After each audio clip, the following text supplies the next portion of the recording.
사도 바울은 빌립보 교회 성도들에게 교회 공동체가 하나님 나라를 이룬다고 할 때에 하나님 나라를 이루는 생활 지침을 주었습니다. 그는 그리스도 안에서 서로 권면하고 그리고 사랑으로 위로하면서 성령 안에서 교제를 나누고 나뿐 아니라 다른 사람을 구원하기 위한 삶을 살도록 노력할 때에 교회는 한 뜻으로 마음을 하나로 모아 하나님 나라를 이루어 갈 수 있다라고 설명하였습니다. 그리스도인들이 하나님 나라를 이루는 생활 지침이라고 할 수 있겠지요. 그리고 나서 바울은 이 생활 지침을 이루어갈 수 있도록 신앙의 원형, 그리스도 예수의 찬가를 성도들에게 알려주면서 예수님께서 우리의 메시아로서 이 땅을 사역하셨던 지위, 그리고 하나님의 사역을 설명하였었습니다.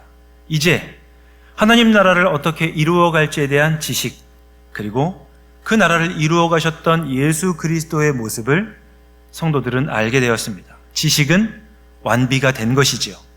남아있는 것이 있습니다.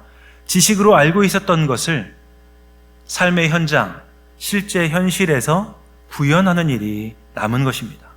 그래서 바울은 생활 지침을 알려주고 그리스도 찬가를 함께 부르게 한 이후에 매일 날마다 어떻게 성도가 이 땅에서 하나하나를 이루어 가야 될지에 대하여 구체적으로 실행할 수 있는 내용들을 알려주게 되는 것이죠. 그 내용의 시작이 오늘 우리가 함께 읽은 빌립보서 2장 12절부터의 내용입니다. 오늘 본문 말씀을 통하여서 하나님이 우리에게 주시는 주님의 음성을 듣고 성도가 날마다 우리의 현실에서 이룩해 가고 확인해야 될 것이 무엇인지를 함께 살펴보는 시간을 가지도록 하겠습니다. 사도 바울은요, 교회 공동체를 향하여서 날마다 우리가 확인해야 될 것이 있다, 우리가 노력해야 될 것이 있다라고 이야기하는데요. 첫 번째로 성도가 날마다 확인해야 되는 것은요, 바로 하나님께 복종하는 하나님의 명령을 이행하는 것입니다. 사도 바울은 성도들을 향하여서 하나님께 복종하라고 명합니다. 권합니다. 빌립보서 2장 12절 말씀 함께 읽도록 하겠습니다. 그러므로 나의 사랑하는 자들아, 너희가 나 있을 때뿐 아니라 더욱 지금 나 없을 때에도 항상 복종하여 두렵고 떨림으로 너희 구원을 이루라. 바울은 성도들을 향하여서 이렇게 권면하는 것이죠. 하나님의 명령에 복종하는 삶을 살아야 된다라고 말이죠. 복종이라는 말이 우리가 그냥 듣기에는 약간의 거부감 혹은 저항감을 일으키는 말임에도 불구하고 바울이 성도들을 향해서 복종하라고 권면하는 이유가 있습니다. 바울이 빌립보 교회 성도들을 너무나도 사랑하기 때문입니다. 바울이 빌립보서 2장 12절을 시작할 때에 복종하라는 말보다 조금 더 앞서서 한 말이 있습니다. 무엇이냐면 빌립보서 2장 12절 앞절에 이렇게 기록하죠. 그러므로 나의 사랑하는 자들아 라고 권면합니다. 바울이 생각할 때 빌립보 교회 성도들은 자기의 모든 것을 다 내어주어서라도, 설령 목숨을 주어서라도 그들을 하나님의 사람으로 잘 이끌어가고 싶은 하나님의 사람들이었습니다. 그래서 바울은 그리스도인들을 향한 실행 지침들을 다 준 이후에 그들을 이렇게 부릅니다. 나의 사랑하는 자들아 라고 말이죠. 바울이 사랑하는 고백은요, 여기서만 나온 것은 아니었습니다. 빌립보서 2장보다 한 장 앞선 1장 8절에 보면 사도 바울은 빌립보 교회 성도들을 향한 사랑의 고백을 예수 그리스도의 심장으로 사랑한다고 고백하거든요. 빌립보서 1장 8절 말씀을 이 시간 함께 읽도록 하겠습니다. 함께 읽습니다. 내가 예수 그리스도의 심장으로 너희 무리를 얼마나 사랑하는지 하나님이 내 증인이시니라. 바울 당시의 사람들은 이 심장, 마음의 중심에 그 사람의 모든 존재가 담겨 있다고 여겼습니다. 그런 측면에서 바울이 예수 그리스도의 심장으로 내가 너희를 사랑한다라는 고백은 그의 가장 깊은 자리에, 깊은 곳에 존재하고 있는 우리를 죽기까지 사랑하신 그리스도 예수의 존재가 바로 바울의 사랑의 근거가 됨을 알 수 있는 것이죠.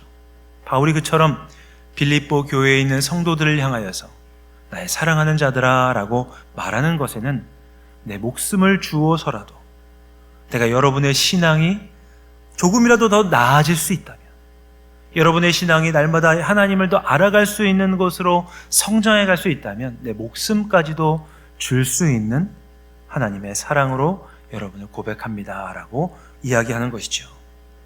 이처럼 바울이 하나님의 사랑으로 권면하는 내용은 여러분, 하나님께 항상 복종하십시오 라는 고백이었습니다. 항상 복종하라는 말은요, 일생을 살면서 내가 큰 결단 아니면 하나님을 향한 위대한 복종 한두 번을 하라는 말이 아니고요, 날마다 이 땅을 살고 있는 성도로서 날마다 하나님께 복종해야 된다라는 의미를 담고 있습니다. 우리가 날마다 복종해야 되지만 앞에서 말씀드린 것처럼 복종이라는 말이 우리에게는 조금 저항감을 느끼게 합니다. 왜냐하면 복종을 가지고 하나님의 뜻대로 사용하지 않았던 역사와 선례가 있기 때문입니다. 여러분, 복종 혹은 하나님을 향한 믿음을 잘못 사용하게 될 때에 어떤 결과가 우리의 삶에서 나타나게 될까요? 이 복종과 맹신이 사용되어서 사람들을 많이 학살하게 된 계기가 크게 두 가지가 있는데요. 먼저 중세시대의 십자군 운동이 그러하였었습니다. 서기 1095년에 서로마 제국의 교황이었던 이 우르바우스 2세가요, 비잔틴 제국으로부터 하나의 요청을 받게 됩니다. 성지인 예루살렘을 순례하려고 했던 순례객들이 이슬람에 의해서 순례를 잘 하지 못하는 상황에 처했다는 이야기였습니다. 그래서 이 우르바노스 교황이 성지를 회복해야 되겠다라고 하는 기치를 걸고 사람들에게 하나님이 원하신다, 이 일은 하나님이 원하시는 일이다, 하나님을 위한 전쟁이다 라고 하는 명분을 내세워서 십자군을 일으키자고 촉구하게 되죠. 당시 교황의 명령은 하나님의 뜻과 일치하는 것으로 사람들이 여겼습니다. 그러다 보니 교황의 명령과 교황의 부탁을 외면하지 않고 사람들은 십자군을 일으켜서 무려 200년 동안 8차례에 걸쳐서 십자군 원정을 떠나게 됩니다. 이로 인하여 수많은 사람이 학살당하게 되고 하나님의 뜻을 명분상으로는 앞에 내세웠지만 자신의 욕심과 욕망을 구현하기 위해 하나님께 복종하라는 명령을 함으로 인하여서 수백만 명의 사람들이 죽었던 사실들을 우리는 역사 안에서 이미 보았었습니다. 그뿐만이 아니라 1차 세계대전이 끝난 이후에 패전국이었던 독일은 패전국으로서 져야 했던 막대한 배상금으로 인하여서, 그리고 여러 강대국들로 인한 제재로 인하여서 경제적으로 또한 많이 상황적으로 어려움 가운데 있었습니다.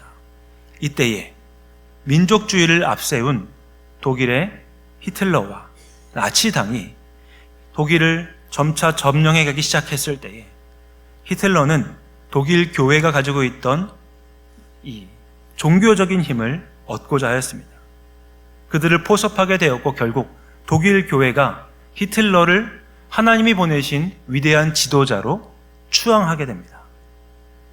종교가 무비판적으로 권력과 함께 결탁되게 되었을 때에 그 힘이 2차 세계대전을 일으키는 계기가 되었고, 그로 인하여서 군인만 2천만 명이, 그리고 유대인 600만 명과 폴란드인 500만 명, 다 합치면 2차 세계대전을 통하여서 약 6천만 명의 사람들이 죽음에 이르고 학살되는 일들을 우리는 경험하게 되었습니다.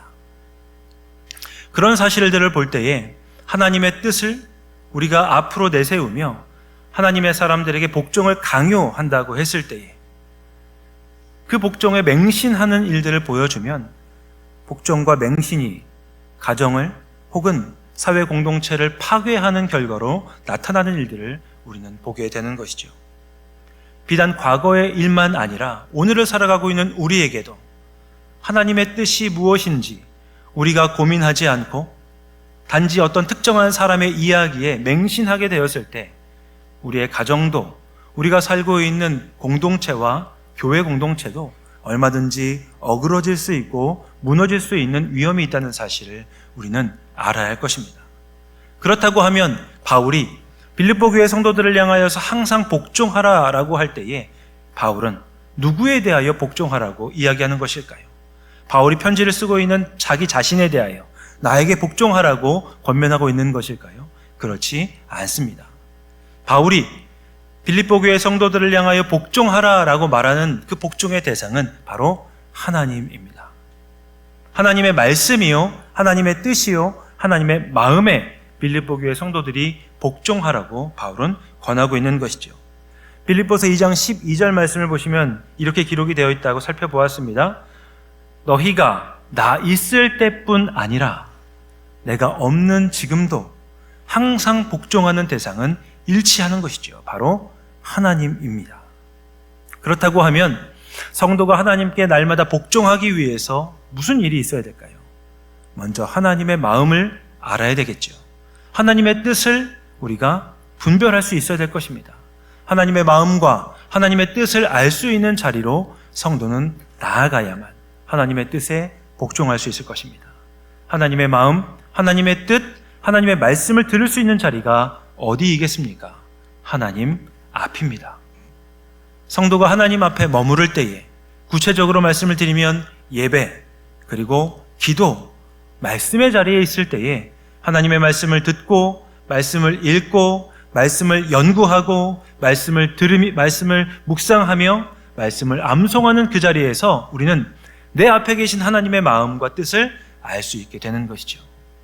하나님의 마음과 뜻이 우리에게 들려졌을 때에 이제 남아있는 것은 그 뜻에 우리가 복종하는가, 아니면 내 마음의 욕망과 욕심, 바램을 선택하는가, 두 가지 중에 하나가 남아있다는 것입니다. 바울은 그런 면에서 성도가 날마다 확인하는 것이 나에게 들려진 하나님의 말씀에 복종하라라고 하는, 복종하고 있는가를 확인하라고 바울은 권면하고 있는 것이죠. 그런 측면에서 우리가 따라야 될 것은 명확합니다. 여러분, 하나님의 말씀과 하나님의 뜻에 복종하십시오. 그런데 이렇게 말씀을 드려도요, 마음으로는 이렇게 생각하시기 쉽습니다. 목사님, 세상 모르는 이야기 하지 마십시오. 우리가 사는 세상에서 하나님 말씀에 복종하기가 어디 쉬운 줄 아십니까? 라고 하는 생각을 하실 겁니다. 실제로 우리가 이 땅을 살면서 하나님의 말씀과 뜻을 알지만 세상을 살면서 하나님 말씀에 순종하고 복종하기는 어렵다라는 사실을 우리는 알게 됩니다. 그래서 복종은 그냥 저절로 이루어지지 아니합니다. 하나님의 말씀에 복종하기까지 우리는 하나님의 말씀 앞에 서는 자리, 그리고 말씀 앞에서 고민하고 말씀을 가지고 씨름하는 모습들이 나타나게 되는 것이죠. 그래서 복종하기 위해서, 하나님 말씀에 복종하기 위해 나타나야 되는 한 가지 모습이 있는데 그것은 바로 나의 자아의 죽음입니다. 예수님께서 자기를 따라오려고 했던 제자들에게 다음과 같이 말씀하십니다. 마태복음 16장 24절의 말씀인데요. 마태복음 16장 24절의 말씀을 함께 읽겠습니다. 이에 예수께서 제자들에게 이르시되 누구든지 나를 따라오려거든 자기를 부인하고 자기 십자가를 지고 나를 따를 것이니라. 기독교는 어떤 종교인가? 기독교는 자기를 부인하는 종교입니다. 많은 종교가 나의 욕망을 이루기 위하여 신을 이용하려고 합니다. 나의 바램을, 나의 소망을 성취하기 위해 신적 존재를 의지하려고 합니다. 그런데 기독교는 하나님 앞에 서는 순간 나의 자아를 죽이고 나를 향한 하나님의 뜻을 구현하고 실현하기 위해 나의 자아를 죽이는 선택을 하는 종교라고 예수님은 말씀하시는 것이죠. 기독교는 그런 면에서 자기 부인의 종교라고 할 것입니다. 하나님 앞에서 나의 욕망을 죽이는 복종, 이 복종이 나의 선택으로 인해 일어나기 시작할 때 우리의 자아, 나의 욕망과 욕심은 점점 죽어가게 될 것이고요. 바로 그 자리에서 다른 존재가 싹을 틔우게 됩니다. 내가 죽은 바로 그 자리에서, 나의 욕망이 죽은 바로 그 자리에서 새로운 존재가 싹을 틔우게 되는데, 그것이 바로 그리스도를 닮아가는 성화의 씨앗이 되는 것이죠. 그래서 바울은 복종하라라고 명한 이후에 그 이후에 또 한 가지 명령을 이루는데요. 그리스도인이 날마다 복종하면서 또 확인해야 되는 것이 있으니 그것은 바로 예수를 닮은 존재가 되어가고 있는지 우리는 날마다 확인해야 되는 것이죠. 우리가 하나님의 말씀 앞에 하나님의 뜻에 복종하기 시작하면 우리는 나의 자아는 죽어가고 그 자리에서 예수를 닮은 존재로 조금씩 우리는 새로운 성화의 과정을 걸어가게 됩니다. 다시 한번 빌립보서 2장 12절 말씀을 읽도록 합니다. 함께 읽습니다. 그러므로 나의 사랑하는 자들아, 너희가 나 있을 때뿐 아니라 더욱 지금 나 없을 때에도 항상 복종하여 두렵고 떨림으로 너희 구원을 이루라. 바울은 지금 이미 구원받은 성도, 빌립보 교회에서 하나님을 주님으로 고백하면서 복음에 합당하게 살고 있는 성도들에게 너희 구원을 이루라 라고 권면합니다. 이미 구원받은 성도에게 다시 구원을 이루라 라고 말하는 것은 무슨 의미이겠습니까? 바울이 너희 구원을 이루라 라고 말하는 이루어야 될 구원은 그리스도인다운 영적인 성숙을 의미합니다. 다시 말하면 하나님의 사람으로 이 땅을 살면서 예배를 드릴 때 우리가 날마다 확인해야 될 것이 내가 영적으로 날마다 성숙한 존재가 되어가고 있는가라는 사실이라는 거죠. 조금 더 쉽게 설명을 드린다면 여러분 이 자리에 신생아가 있다고 한번 생각해 보십시오. 어린아이예요. 태어난 지 얼마 되지 않은 어린아이가 이 자리에 함께 있다고 생각해 보십시오. 이 어린아이가 할 수 있는 것이 4가지 정도가 있습니다. 무엇일까요? 울고요, 먹고요, 그리고 뭐죠? 자고 마지막에는 배설하는 겁니다. 이 4가지 외에는 할 수 있는 게 없습니다. 배고프면 아기는 웁니다. 졸리면 웁니다. 그리고 오줌하고 똥을 싸면 불편해서 웁니다. 그럼 이 울음을 듣고 양육하는 부모님들은 아이들을 불편하지 않도록 조치해 주는 거죠. 상당 기간 아이들은 이 4가지 외에는 하지 못하는 것이죠.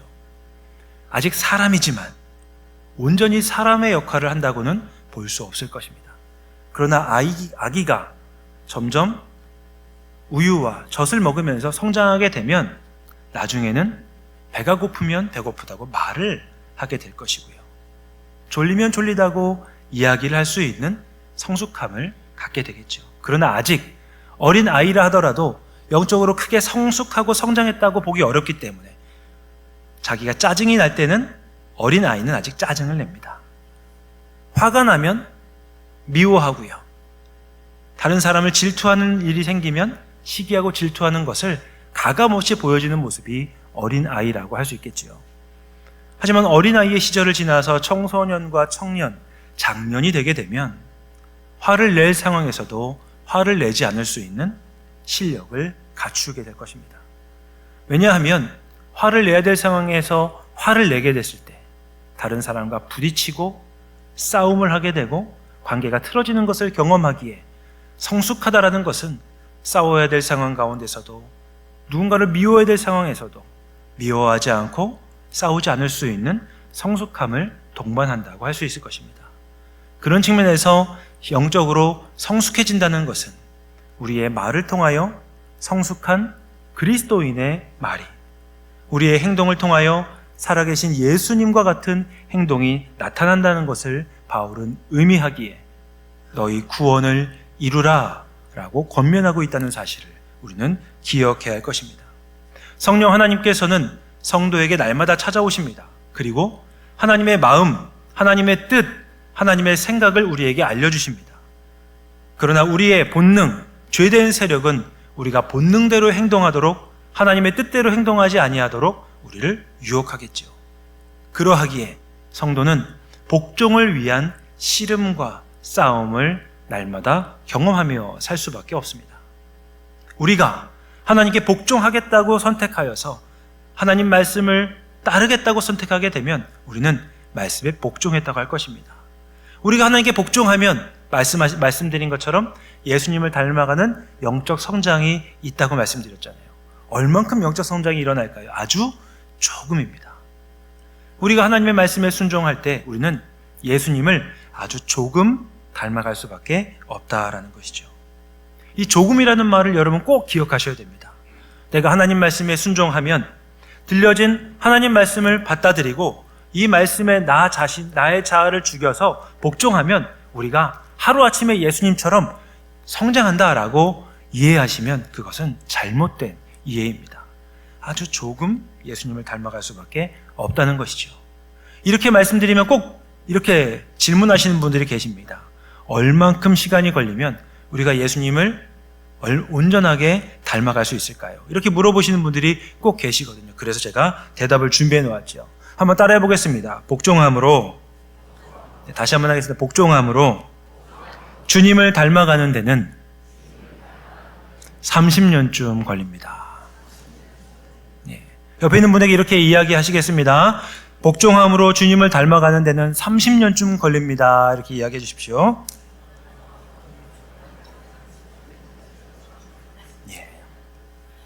복종을 언제 해야 된다고 말씀드렸습니까? 날마다 해야 된다고 말씀드렸습니다.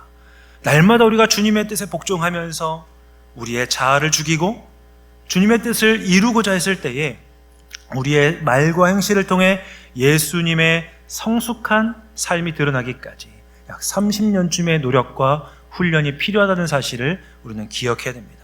그러면 여러분 포기하시겠습니까? 난 30년을 못 살 것 같은데요. 이러면서 포기하시겠습니까? 포기하지 않으셔야 됩니다. 성도의 신앙생활의 목표가 바로 여기에 있기 때문입니다. 사도 베드로도요, 교회를 향한 편지를 통하여서 이와 같은 내용을 명확하게 밝힙니다. 베드로전서 2장 2절 말씀인데요. 함께 읽도록 하겠습니다. 갓난 아기들같이 순전하고 신령한 젖을 사모하라. 이는 그로 말미암아 너희로 구원에 이르도록 자라게 하려 함이라. 성숙한 신앙, 예수님을 닮아가는 성화는요, 우리가 복종하는 자리로부터 시작합니다. 그리고 우리가 하나님 말씀에 복종할 때에 오랜 시간을 통하여 우리의 삶에 조금씩 구비되는 것이 바로 성화, 그리스도를 닮은 성품이라고 하는 걸 기억하시면 좋겠습니다.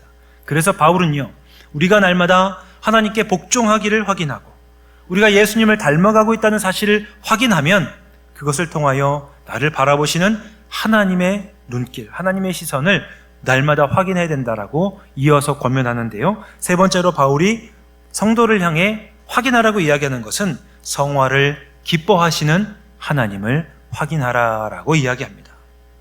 빌립보서 2장 13절 말씀인데요. 함께 읽도록 하겠습니다. 너희 안에서 행하시는 이는 하나님이시니 자기의 기쁘신 뜻을 위하여 너희에게 소원을 두고 행하게 하시나니. 아멘. 바울이 이야기하는 것을 보십시오. 너희 안에서 행하시는 이는 성령 하나님이신데 그 하나님이 자기의 기쁘신 뜻을 위하여 지금 행하게 하시는 것이 무엇이었습니까? 성도에게 하나님의 뜻을 알려주시고 성도가 복종하게 함으로 인하여서 예수님을 날마다 조금씩 닮아가는 것을 하나님이 기뻐하신다라고 밝히고 있습니다.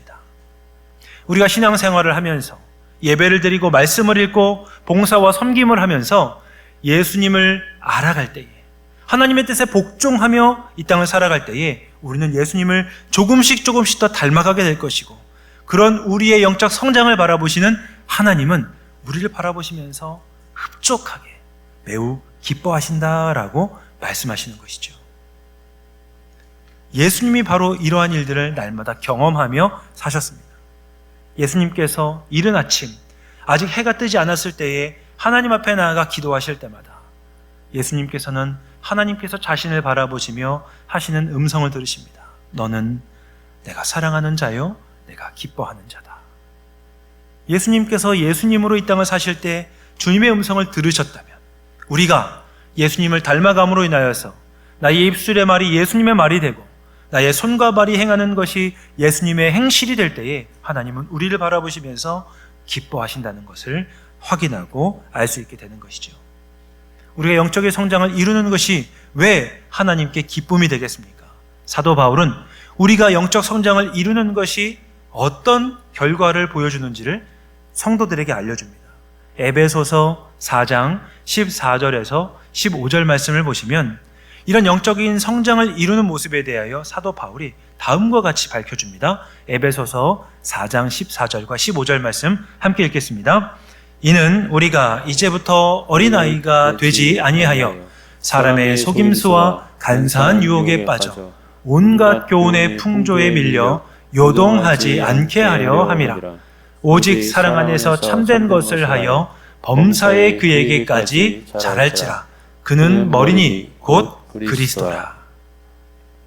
바울이 성도들을 향하여서 목적하는 바가 무엇입니까? 우리는 범사에 그에게까지 자라야 되는 사람이다라고 밝힙니다. 그리스도를 조금씩 닮아가게 되면 우리가 누릴 수 있는 삶의 유익이 무엇인가? 바울은 이렇게 이야기합니다. 온갖 사람의 유혹, 사람의 속임수와 간사한 유혹에 빠져서 그러한 사람의 소리 때문에 우리의 삶이 흔들리지 아니하는 강건하고 단단한 신앙생활을 할 수 있다고 바울은 밝히고 있는 것이죠. 우리가 하나님 말씀에 복종해야 되는 이유가 여기 있습니다. 우리가 예수님을 닮아가야 되는 이유가 여기 있다는 것이죠. 여러분, 실제로 여러분 살아보시면서 아시잖아요.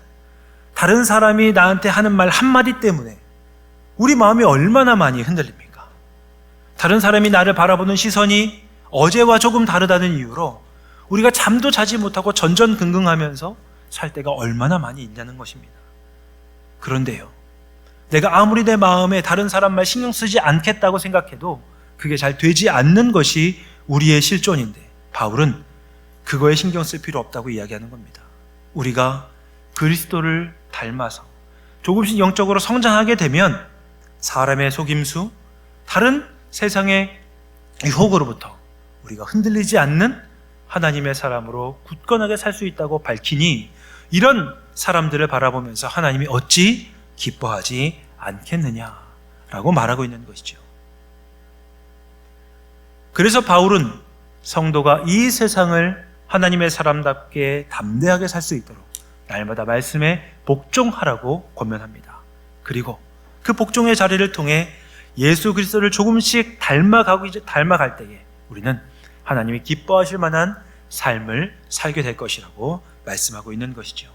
하나님이 웃으시는 사람, 하나님이 나를 보면서 기뻐하시는 사람이 다른 사람이 아니라 바로 저와 이 자리에서 예배드리시는 우리 모두가 될 수 있다라는 것입니다. 이제 말씀을 마치려고 합니다. 여러분 무엇을 향하여 열심히 달려가고 계십니까? 우리가 인생을 통해 바라는 것이 무엇이냐 말씀드리는 겁니다. 바울은 우리에게 예수 그리스도를 닮아가는 것, 그것이 우리 신앙생활의 목적이라고 이야기합니다. 말씀을 준비하면서 저도 기도하게 되더라고요. 제가 2024년 12월 1일에 우리 우이동교회에 오게 되었습니다. 그리고 2024년 12월 15일 날 우이동교회 담임 목사로 사역을 시작하게 되었죠. 그로 인해 10개월이 지났습니다. 말씀을 준비하면서 하나님 앞에서 저를 돌아보았습니다. 하나님, 제가 작년에 비해서 오늘 하나님 말씀에 더욱 복종하고 순종하며 살고 있는지 스스로를 돌아보게 되었습니다. 그러면서 기도했습니다. 하나님, 제가 2025년 12월이 마지막 끝나는 날, 지금보다 더 하나님 말씀에 복종하는 하나님의 사람이 되게 해주십시오라고 기도하게 되었습니다. 하나님께 복종하면서 더욱 저의 입술의 말과 저의 삶의 행실이 예수님의 말씀과 예수님의 행실이 되는 것, 그것을 하나님 제가 경험하게 해달라고 기도하게 되었었습니다. 그래서 우리가 사역하는 저의 모든 목회 사역을 통해 하나님이 기뻐하시고 하나님이 흡족하게 보시는 하나님의 사역이 되기를 기도하는 마음이 생기다 보니 성도님들도 마찬가지가 되었으면 참 좋겠다라고 생각이 들더라고요. 여러분, 2025년 1월 1일을 시작한 이후에 9월이 되었습니다. 여러분의 신앙은 조금 더 예수님을 닮아가고 계십니까? 우리의 신앙이 예수님을 닮아가기 위하여 여러분에게도 감히 권면드립니다. 날마다 하나님 말씀 앞에서 복종하십시오. 그리고 하나님의 말씀에 복종함으로 인하여서 예수 그리스도의 성품을 조금씩 닮아가는 여러분 되시기를 주님의 이름으로 축복합니다. 그리함으로 말미암아 올해 12월 31일 날 송구영신 예배를 드렸을 때에 우리가 조금 더 주님을 닮아가는 모습을 보여줌으로 인하여서 하나님이 보시기에 우리 우이동교회가 하나님 나라 공동체를 조금 더 성숙하게 잘 이루어가는 공동체가 되기를 성부와 성자와 성령의 이름으로 간절히 기원합니다.